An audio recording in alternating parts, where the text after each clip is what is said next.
Tubes. This back to school, say it with Go-Gurt. There's a new Burlington opening in your neighborhood. I love the jewelry. I get my cookware here. Blouses, dresses. Great ties. I love the kids' stuff. Strollers, shoes, jackets, all the name brands at a fraction of the cost. Hurry in and save.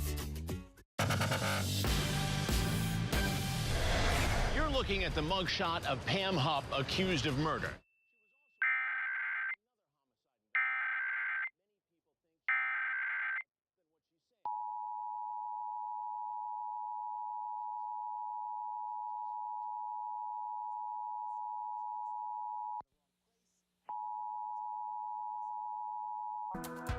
The note seems to implicate Russ Faria, well known to police as the man wrongly convicted of murdering his wife Betsy, largely thanks to Pam Hupp's